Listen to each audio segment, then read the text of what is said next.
Ecuador improving all the time. Ecuador was smart enough to realize. Por eso creo que Ecuador tiene que sentirse muy orgulloso del presidente que tiene.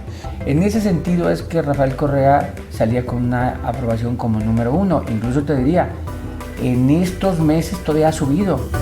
We believe that in Ecuador things were much better because there was a political program behind. Los niveles de endeudamiento del Ecuador han alcanzado los menores niveles históricos. Los mismos estudios comparan el progreso de Ecuador junto al de Colombia y Colombia se queda 30 años abajo. The image of Ecuador, the awareness of Ecuador, I think that's where you see changes taking place. El rol que está teniendo en este momento, por una parte, el presidente Correa, por otra parte, su revolución ciudadana, se distingue a escala internacional como una de las experiencias más interesantes, porque se está llevando a cabo lo que podríamos llamar una refundación del país, una reconstrucción política, pero también social, económica, cultural del país. Y por consiguiente esto se observa con un gran interés a escala internacional. ¿Tú crees que la política de Rafael Correa es original? Sí, es evidente.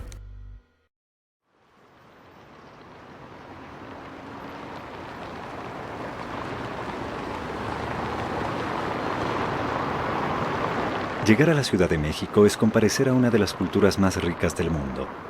Allí sus más de 8,5 millones de habitantes recorren a diario la doble vía del pasado y del presente. En medio de la velocidad y de los contrastes propios de las grandes urbes, opera la Consulta Mitofsky, la empresa mexicana líder en investigación pública y una de las más respetadas a nivel internacional. Sus trabajos son tan variados como profundos.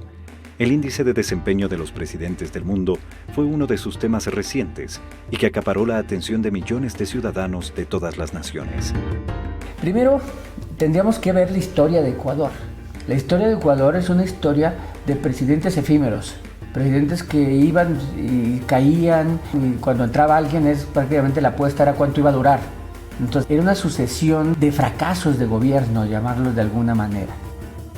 De repente, cuando entra él en un rompimiento de un sistema político, le llamaría yo así porque sí llega, simplemente te diría, en un año el presidente anterior traía 21% de aprobación y él lo triplica a 71% por su sola llegada. La crisis mundial del 2008 no afectó la credibilidad de un presidente tenaz que tomó medidas sociales y económicas acertadas y aceptadas en el electorado, con el que desarrolló una inédita relación de lealtad. 5 años después de electo, según la Consulta Mitofsky, su evaluación positiva es del 75%, la más alta de los mandatarios de América, sobrepasando a presidentes como Barack Obama, de Estados Unidos, y Stephen Harper, de Canadá. En ese sentido es que Rafael Correa salía, me acuerdo en septiembre, con el 75% de aprobación, salía con una aprobación como número 1. Incluso te diría, en estos meses todavía ha subido, anda por el orden de 81% en este momento. Todavía está más arriba de lo que lo reportamos en la última recopilación. Atenas, Grecia. Caminar por las ruinas de una civilización que transformó al mundo estremece. Al igual que mirar cómo cientos de manifestantes no alcanzan a entender en qué momento su país se fue a la ruina. Grecia se desmorona y su origen es conocido. El sistema bancario privado promovió una serie de riesgosas facilidades para el acceso a un crédito desmedido, antitécnico e irresponsable. Los ciudadanos griegos cayeron ante ese espejismo, provocado por una banca que no tuvo la regulación y el control adecuados, complicando un escenario crítico que ahora el gobierno quiere resolver, evitando cobrar y recuperar el dinero que prestó a la banca en problemas. Para ello, requiere de unos recursos económicos que busca hallar a costa del sacrificio ciudadano, incremento de impuestos, reducción de salarios y pensiones de jubilación, entre otros. Cuando el primer ministro Yorgos Pandreou propuso un referéndum para consultar a la población si es que estaba dispuesta a someterse a nuevos sacrificios con tal de pagar la deuda, se dice que los países de la Unión Europea le cerraron el paso y simplemente lo derrocaron. En su lugar, se establece una dictadura financiera con un banquero a la cabeza, al mando de un gobierno tripartito que no fue elegido por el pueblo. Leonidas Vatikiostis, documentalista griego, desvirtúa la versión oficial que señala a la sociedad civil como la responsable de los sucesos por no saber endeudarse. Endeudocracia evidencia la responsabilidad de la banca, su anuencia indiscriminada ante las recetas del Fondo Monetario Internacional. En este documental, Vatikiostis destaca la actitud de Ecuador frente al Fondo Monetario Internacional. We knew about the example, we knew about the audit commission that he created some years ago. So we started following information and try to find information about him. Το Ιράκ κατάφερε να διαγράψει ένα μεγάλο τμήμα του χρέους του με τις πλάτες μιας αυτοκρατορίας. Μια άλλη χώρα όμως αποφάσισε να σταθεί στα δικά της πόδια και να τα βάλει με το Διεθνές Νομισματικό Ταμείο και τους μεγάλους δανειστές της. Κατάφερε να αποδείξει ότι το χρέος της ήταν όχι μόνο απεχθές, αλλά παράνομο και αντισυνταγματικό. Καλώς ήρθατε στον Ισημερινό. Actually, I made a radio program about Rafael Correa and Ecuador and this audit commission. And it was the first time that so many people called and were asking for more information. Journalists, even politicians. And actually, that was the first idea that we should present the work that was going on in countries like Ecuador, especially with the audit commission.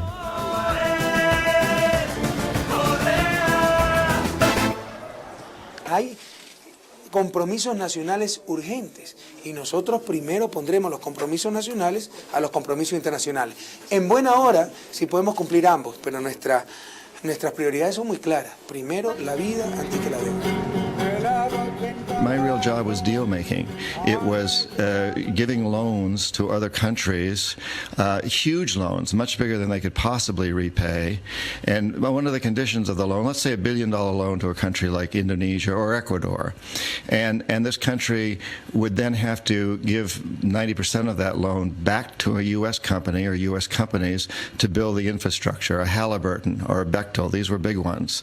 And those companies would then go in and build an electrical system or ports or highways, and these would basically serve just a few of the very wealthiest families in those countries. The poor people in those countries would be stuck ultimately with this amazing debt that they couldn't possibly repay. They understood that there are similarities, they understood that you can change things even if you are a small country. What the mainstream media was trying to say towards them is that, look, Ecuador, it has oil and it's a different situation, but I think that they understood that it's not about oil, it's not about resources, it's about political will to change things. Il faut aussi, dans l'économie faite par l'Équateur, compter les intérêts qu'il aurait fallu payer jusque 2012 ou 2030. Et si on prend tout en compte, c'était une économie de 7 000 millions, de plus de 7 000 millions de dollars pour l'Équateur. Donc une économie très importante pour le pays, ce qui a permis au gouvernement d'augmenter très fortement les dépenses d'éducation, de santé, pour la création d'emplois aussi, pour l'amélioration des infrastructures. Ecuador is no longer in sale, you know?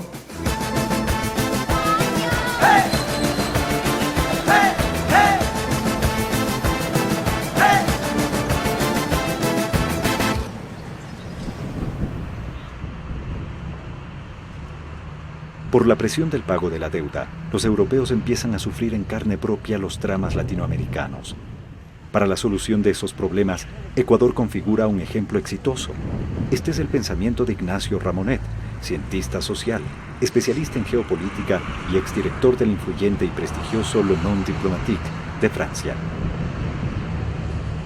Hoy día en Europa, por ejemplo, se está viviendo un poco lo que se vivió en América Latina en los años 70-80, lo que se llamó las crisis del ajuste estructural y la crisis de la deuda externa, ¿verdad? Y hay que decir que para muchos intelectuales europeos, precisamente, la idea es que miremos a la experiencia de América Latina, cómo América Latina ha podido salir de la crisis de la deuda y, en vez de llevar a cabo, como se está haciendo en Europa, una destrucción del estado de bienestar, al contrario, tratar de construir un estado de bienestar como se está haciendo en Ecuador, es decir, dándole pensiones a personas que no tenían pensiones, creando el salario mínimo y desarrollando el salario mínimo, multiplicando las políticas escolares de escuela gratuita, universidad gratuita, etcétera, políticas de salud. Todo eso se está desmantelando en este momento en Europa. Una nueva filosofía se consolida como método para analizar la crisis. El concepto del buen vivir como una auténtica, nueva y soberana forma de pensar nuestras economías tiene una alta valoración para filósofos contemporáneos como Edgar Morin, reconocido sociólogo, antropólogo e investigador, quien en su libro La Vía para el Futuro de la Humanidad, una obra con más de 100.000 ejemplares vendidos en Francia, cita el concepto y al presidente Correa. Pienso cuando un país como Ecuador es un país que es multicultural, que tiene un conjunto de culturas diversas, indígenas y también que llega de la inmigración. La idea de hacer la simbiosis de las mejores cualidades de cada cultura para hacer una cultura nacional del bien vivir. Por ejemplo, yo y mi último libro sobre los asuntos políticos, yo tomo la idea del bien vivir del presidente de Corea para decir que nosotros también debemos orientar nuestra política con esta finalidad del bien vivir. Yo hice la integración personal para la Francia de esta idea y pensé que vale para todos los continentes, todas las naciones, en cada nación con su especificidad, es evidente. En Cotacachi, Ecuador, una pareja de estadounidenses, Susan y Dan Haskins, parece que encontraron algo parecido al buen vivir. Hace 35 años mantienen una publicación especializada en jubilados de su país, pero también de Canadá, Europa y Australia, llamada International Living. Con el tiempo se han dado cuenta que los jubilados no necesariamente buscan tener la mejor jubilación en términos monetarios, sino de bienestar. One thing I'd like to mention is that every year International Living does an index. It's called the Global Retirement Index, and we rank different countries in the world. We rank about 150 countries for the things I mentioned earlier: cost of living, healthcare, safety and security, infrastructure. And for the last 3 or 4 years, Ecuador has come out on top. This article, in fact, shows that this is from 2009 when Cuenca was named the #1 retirement destination in the world. Hace un año y medio, Mark y Connie Pumble, ciudadanos estadounidenses, viven en Cuenca. Tomaron esa decisión porque los costos en los que deben incurrir para su vida diaria son notablemente menores que en su país. For a variety of reasons, the medical, the climate, the rent is very affordable. We pay $200 for this place, and I don't think we could get a view like this for $200 in the United States. The insurance, the cost of medical care in the United States is very expensive. Here it's much more affordable. My insurance is with Social Security. So my insurance, medical insurance, is free. I think the changes are for the better in Ecuador. I think Ecuador is really doing a great job in listening to the needs of what the people want. But I think Rafael and Correa is doing a good job. Well, we wouldn't be here if we didn't think that this was a wonderful place to be. We feel a responsibility for the people that we write for, who read our magazine. We want them to feel that they're going to a place where they're going to be safe, they're going to have a good quality of life now and long into the future. So we believe that Ecuador is that place. Hayati Ghosh, catalogada como una de las mejores economistas del mundo, es catedrática de la Universidad Jawaharlal Nehru de Nueva Delhi y editorialista del periódico inglés The Guardian. Allí publicó, en enero pasado, una columna en la que destaca el actual modelo económico-político de Ecuador. Un resumen de su artículo fue difundido por la red de noticias en tiempo real, que se transmite por Internet y se apoya en satélite y televisión por cable. Welcome to the Real News Network. I'm Paul Jay in Washington. One of the countries in Latin America that is not talked about very much, but perhaps and some people suggest it is, one of the more interesting models for development on the globe, and that's Ecuador. Very interesting. International Living magazine just selected Ecuador as the #1 place in the world to retire. Now joining us, and recently returned from Ecuador, now in New Delhi, is Jayati Ghosh. Jayati teaches economics at JNU in New Delhi. Thanks for joining us, Jayati. It's a pleasure.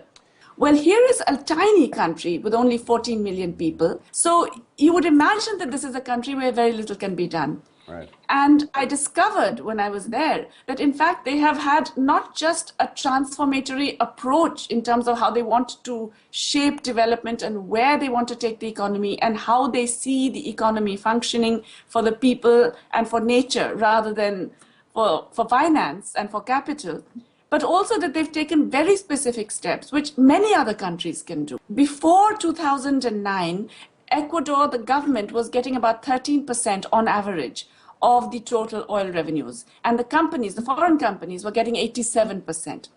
They passed a law in July 2010 that completely reversed the terms. So now the government gets on average 87% and the companies get 13%. It's actually extraordinary that they managed to do this. There are 18 oil companies operating in Ecuador. 6 of them said that this is unacceptable and they left. And the government basically said, well, goodbye and good luck. They took over the oil fields of the companies that had left, but 12 of the companies decided to stay, which means that it was still profitable for them. And now, as a result, the Ecuador government gets a massive benefit from any increase in oil prices. Now, the other big issue was what the taxation. They've actually started collecting taxes from the local elite, which is also quite unique in Latin America. Absolutely. What is actually most surprising is that despite the fact that oil prices have been so high, and despite the fact that they changed the terms of these oil contracts, in fact, tax revenues have increased faster than oil revenues for Ecuador's government. And that is really a tribute to the massive tax enforcement drive that they undertook from 2007 onwards. Anything else you want to end with, Jayati? Well, no, just to repeat what I said at the very beginning, I think what is most inspiring about this case is that even if it doesn't succeed more than what it already has, it shows that you can do a lot if there is internal political demand for it. And you don't have to worry about the global conditions in order to transform things within your own country. En Washington, D.C., capital de Estados Unidos y sede del capitalismo mundial, reside Mark Weisbrod, un doctor en economía por la Universidad de Michigan, codirector del Centro de Investigación en Economía y Política y articulista de periódicos como The New York Times, The Washington Post, Los Angeles Times. Este pensador estadounidense destaca la política económica del presidente Rafael Correa. Well, I think they've done a really good job. They've pretty much doubled spending, social spending in general, doubled spending on education, a 50% increase in housing credits. That was a big part of the stimulus as well. Pretty large increases in microcredit. So in terms of the macroeconomic policy, social spending, education, increasing access to health care, I think those are the things that I would say explain why the government is doing well politically and in the polls. Con sede en Chile, Latino Barómetro es una organización que mide la evolución de las sociedades mediante encuestas que realiza desde 1995 en 18 países de América Latina. Uno de sus últimos estudios reconoce al Estado ecuatoriano entre los más eficientes, con un 64% de aprobación. En términos numéricos, lo que se podría destacar es de que el proceso de transformación estructural que ha tenido Ecuador a través de su nueva constitución y todos los cambios normativos, legales que han tenido, se ha producido una mejoramiento de la percepción que tiene la gente de que el gobierno trabaja para la mayoría. América Latina sufre de un mal principal, más bien dicho, dos males principales. Uno es la percepción de la gente de que los gobiernos trabajan para unos pequeños grupos y unos pequeños intereses, y el otro es de que la distribución del ingreso está muy mal. Hay una gran injusticia en la distribución del ingreso. En esos dos variables, que son las variables centrales que permiten entender la evolución de las sociedades, Ecuador está avanzando más rápido que el promedio de los otros 18 países y avanzando en el sentido correcto. La Comisión Económica para América Latina, CEPAL, forma parte de las Naciones Unidas. Tiene su sede en Chile y se creó para contribuir al desarrollo de América Latina, las relaciones entre sus países y demás naciones del mundo, entre quienes impulsa la integración y cooperación mutua. Anualmente la CEPAL difunde una lista de 20 países según su crecimiento. Ahí Ecuador será el tercero. Bueno, en primer lugar hay que destacar algo muy importante y es que los niveles de endeudamiento del Ecuador han alcanzado los menores niveles históricos. Ecuador en este momento tiene un nivel de endeudamiento externo de 22.2%, que es el nivel más bajo de la historia del Ecuador. El Ecuador creció 8% el año pasado, 2011. Este año va a seguir con un crecimiento importante y creo que uno de los grandes dinamismos que ha tenido el Ecuador ha estado fundamentalmente en la inversión pública, que lo que hace al final de cuentas es promover una mayor igualdad en la sociedad. Los fines de semana y los días festivos, siempre por la noche, miles de colombianos siguen la transmisión de Noticias 1. Comparar el estado de las carreteras de Nariño, al sur de Colombia, con las de su vecino Ecuador fue una de las noticias que produjo este equipo colombiano. Una vez se pasa Pasto, para llegar a Ecuador se debe tomar de nuevo la llamada vía panamericana, que pasa por la propia capital de Nariño, y aunque ustedes no lo crean, es esta. Para esto, el equipo periodístico colombiano viajó desde Bogotá hacia Quito. En ese objetivo usó la vía panamericana, una de las más antiguas carreteras concebida hace 83 años para unir las Américas entre Alaska y Argentina. Poca velocidad y pasos totalmente destruidos. En Rumichaca, el viejo puente fronterizo despide los caminos de Nariño y nos adentra en Ecuador. Y en Tulcán, el primer pueblo ecuatoriano, ya se nota la diferencia. La carretera ya es del doble de ancho y mientras más se avanza hacia el sur, las vallas anuncian la llegada del progreso. El cambio se nota desde la calidad del asfalto y la profundidad de las cunetas. 2 horas más de camino nos situaron en Ibarra. Aquí las carreteras ya tienen 6 carriles. El desarrollo vial, apenas a 2 horas de la frontera con Nariño, es notorio. Cuando nosotros nos hacemos este periplo, metidos dentro de un carro y dentro de una camioneta por 8 horas viajando por las carreteras de Colombia, unas carreteras panamericanas, en donde se supone que las condiciones deberían ser aptas para el transporte de carga, importaciones y exportaciones, y usted ve que andando en un coche detrás de un camión puede demorarse perfectamente 25 minutos porque no lo puede rebasar, dado que el ancho de la carretera no se lo permite. Y luego llega a Ecuador y apenas ha pasado 1 hora y 45 minutos, usted encuentra 6 carriles de vía, usted evidencia el atraso. Se evidencia que el progreso sí puede llegar y sí puede existir, como está puesto ahí. Ese es el panorama de la vía.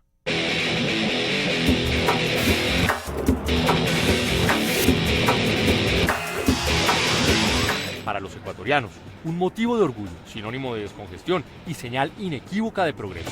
Cuando usted mira el desarrollo de la infraestructura que hay, por lo menos en carreteras, que fue de la que nosotros mismos fuimos testigos, sin lugar a dudas, pues usted se da cuenta que Ecuador nos lleva ventaja y Colombia se queda 30 años abajo.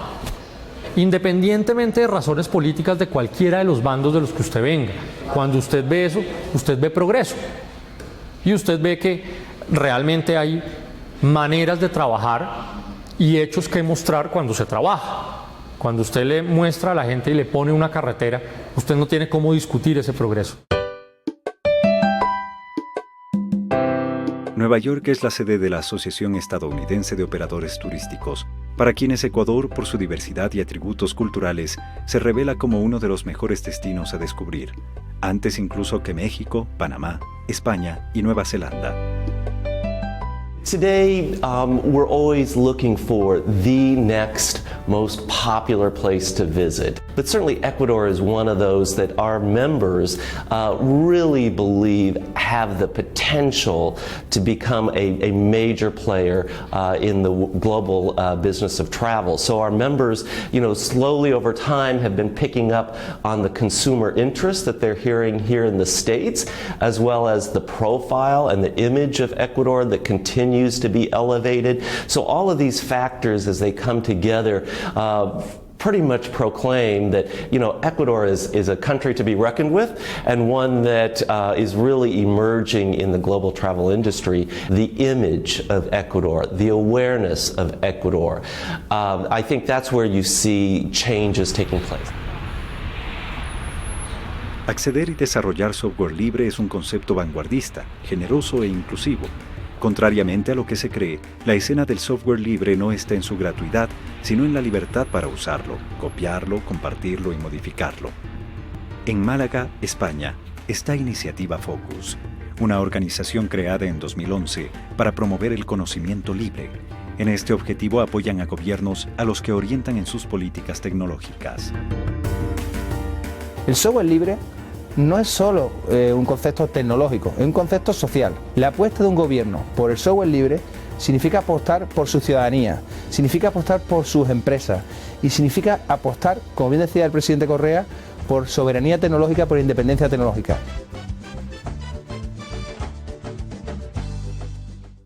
Queridos amigos, los saluda Rafael Correa, presidente de la República del Ecuador. Ustedes saben que es la hora de la integración de América Latina, en todos los aspectos, entre ellos el aspecto tecnológico y el uso de tecnologías informáticas. Por eso es necesario que todos adoptemos, tanto a nivel público cuanto a nivel privado, el software libre. De esa manera garantizaremos la soberanía de nuestros estados, dependeremos de nuestras propias fuerzas, no de fuerzas externas a la región.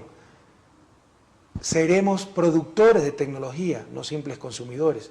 Seremos dueños de los códigos fuentes y podemos desarrollar muchos productos que incluso con una adecuada articulación de nuestros esfuerzos pueden ser de suma utilidad para las empresas públicas y privadas de la región. Conocer es el vídeo, un vídeo que además creo que no tardaba más de 2 minutos, del presidente Correa, dirigiéndose a su población, presentando ese decreto, esas nuevas medidas de impulso al software libre. De la forma tan clara como él la trasladaba, nos impactó muchísimo a la comunidad del software libre a nivel internacional. Por eso todos a utilizar software libre. El gobierno ecuatoriano ya lo estableció como una política de gobierno y de Estado. Esto será un importante paso para la integración y, por qué no decirlo, para la liberación de América Latina. Nunca antes habíamos escuchado a un político decir de una forma tan sencilla, tan clara y tan abiertamente lo importante que era para los gobiernos apostar por software libre. Para lograr este reconocimiento, el presidente Correa debió sortear una lista inicial de 18 candidatos y una propuesta de 3 finalistas, junto al presidente paraguayo Fernando Lugo. Una vez corrida la elección, el presidente ecuatoriano obtuvo un 39.5% de votos, con que una gran mayoría de 15.000 internautas participantes reconocieron su trabajo y convicción en este tema. Creo que Ecuador tiene que sentirse muy orgulloso del presidente que tiene, porque fue de todos los participantes el que más votos obtuvo, por supuesto en su categoría y por eso ganó, pero de todas las categorías fue el que más, el voto absoluto el que más recibió. El Ecuador desde afuera. Las cosas han cambiado. Reconocimiento, admiración y apoyo a un país que decidió trazar su propio destino a partir del progreso, la dignidad, el trabajo y la solidaridad.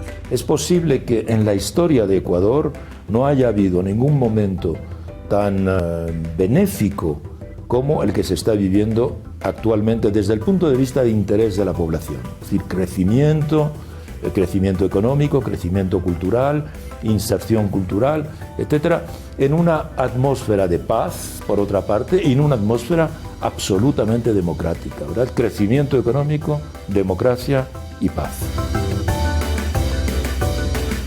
Over the last 5 years in Ecuador, and more generally over the last decade in the region, you have these alternatives to neoliberal thinking emerging through democratic elections.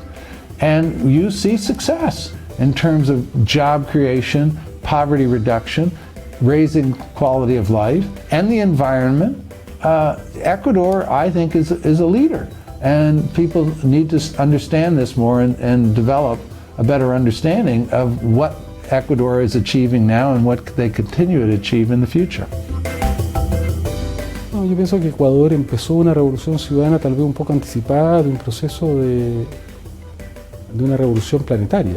Lo que estamos viviendo es un fenómeno global, donde los ciudadanos buscan de verdad valores fundamentales, vida digna y no se rehén a estos modelos individualistas neoliberales. Tal vez la diferencia es que Ecuador empezó ese proceso con un poco de anticipación. Yo creo que los niveles de aprobación de hoy tienen que ver con, digamos, un reconocimiento a que ha hecho mejor papel que los anteriores mandatarios y que lo que él quiere es positivo. Si a mí me preguntas desde fuera, te diría, se le ve a un presidente que nos guste o no nos guste, es auténtico. Pienso que es un tipo de presidente que cambió el modo común de hacer presidente de una nación. Pienso que él tiene una inspiración muy justa y una capacidad de innovación.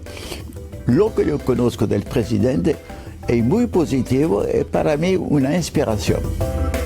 Yo diría que Ecuador está dando un ejemplo de una batalla total en la que la dimensión ecológica, la dimensión social, la dimensión política, la dimensión económica y la dimensión mediática están absolutamente articulados en un proyecto que efectivamente es revolucionario, en el sentido de que se trata de poner a Ecuador de pie.